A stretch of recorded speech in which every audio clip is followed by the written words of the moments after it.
പാടിക്കേ. തന്നന്നാനന തന്നന്നാനന പാടിക്കേ. ആ ആനയുടെ പാട്ട് പാടും. പാപ്പ ആനയുടെ പാട്ട് പാടിക്കേ. പാപ്പാ പപ്പ പാടിക്കേ.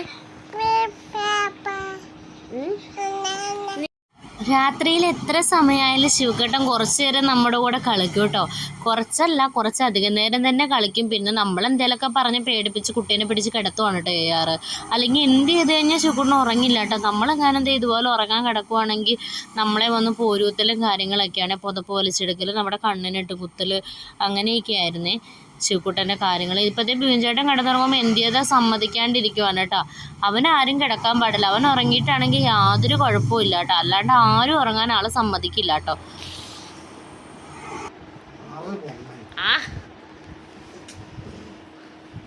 ആരാ ശിവക്കുട്ടൻ മൊണ്ണ? ആരാ ശിവക്കുട്ടൻ മൊണ്ണ?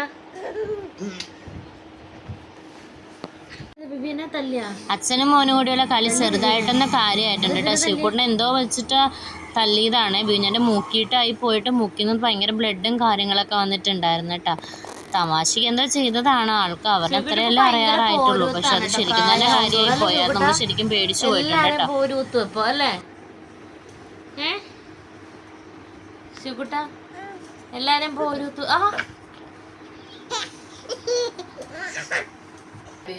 അപ്പം ബിരിയാണിന് വേണ്ടിയിട്ട് അമ്മ പുട്ട് ഉണ്ടാക്കിയിട്ടുണ്ടായിരുന്നു കേട്ടോ. പുട്ടിന് പരിപ്പ് കറിയായിരുന്നു. അപ്പം അതിന് പപ്പടവും കൂടെ കാച്ചാൻ വേണ്ടിയിട്ടാണ് കേട്ടോ ഞാൻ നിൽക്കണത്. ഡയറക്റ്റായിട്ട് വോയിസ് കൊടുത്തിട്ടുണ്ടായിരുന്നു, പക്ഷെ അതെനിക്ക് അത്രയ്ക്ക് അങ്ങ് ഇഷ്ടപ്പെട്ടില്ല. അതുകൊണ്ടാണ് കേട്ടോ ഞാൻ പിന്നീട് വോയിസ് ചെയ്യണത്. ബിരിയാണിയാണ് കടയിൽ നിന്ന് പപ്പടം എടുത്തുകൊണ്ട് വന്നത്. കറക്റ്റ് എണ്ണിപ്പറക്കി കറക്റ്റ് 8 പപ്പടമാണ് എടുത്തുകൊണ്ട് വന്നത്. നമ്മൾ 4 പേരാണല്ലോ ഉള്ളത്. 4 പേർക്ക് 2 എണ്ണം വെച്ചിട്ട് 8 പപ്പടമാണ് എടുത്തുകൊണ്ട് വന്നത്. ശരിക്കും പറഞ്ഞാൽ ഞങ്ങൾക്ക് പോലും തികയില്ല കേട്ടോ. പപ്പടമൊക്കെ കാച്ചി വെച്ച് കഴിഞ്ഞാൽ ഞങ്ങളുടെ വീട്ടിൽ ഭയങ്കര ഓട്ടമാണ് കേട്ടോ. എല്ലാവരും അത്യാവശ്യം എടുത്ത് കഴിക്കുകയൊക്കെ ചെയ്യും കേട്ടോ.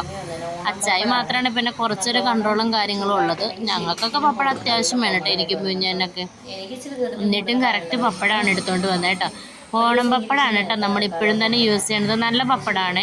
നമ്മൾ നല്ലോണം എണ്ണ തളിച്ചിട്ടുണ്ടെങ്കിൽ നല്ല രീതിയിൽ കോമളയൊക്കെ ആയിട്ട് നല്ല ടേസ്റ്റുള്ള ഒരു പപ്പടമാണ് കേട്ടോ അത്. ഇങ്ങനെ പരിശോധിക്കണം. ആളവറുത്തതും പരിപ്പ് കറിയും പിന്നെ ഇച്ചിരി കൊഴുവേടെ ഉണ്ട്. എനിക്കത്ര ഇഷ്ടമല്ല. പിന്നെ പപ്പടം ഉണ്ട്.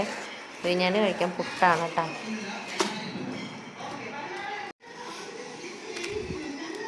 പരിപ്പ് കറിയും കുറച്ച് ചാള വറുത്തതും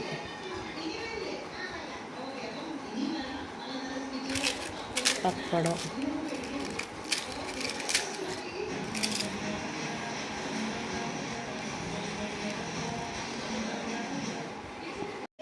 അപ്പം നമ്മുടെ വീഡിയോസ് കാണുന്നവരൊക്കെ നമ്മളെ ഒന്ന് സബ്സ്ക്രൈബ് ചെയ്യണം കേട്ടോ. അതുപോലെ ലൈക്ക് ചെയ്യുകയും കമൻറ്റ് ചെയ്യുകയൊക്കെ ചെയ്യണമായിരുന്നത്. കറക്റ്റ് സമയത്ത് കറണ്ട് പോയി. പിന്നെ ഞങ്ങൾ പെട്ടെന്ന് തന്നെ ഫുഡ് കഴിക്കാൻ നോക്കിയിട്ടാ. ഏകദേശം 10:30 ആയി. പവർ കട്ടാന്ന് തോന്നുന്നു. എന്തായാലും ഇനി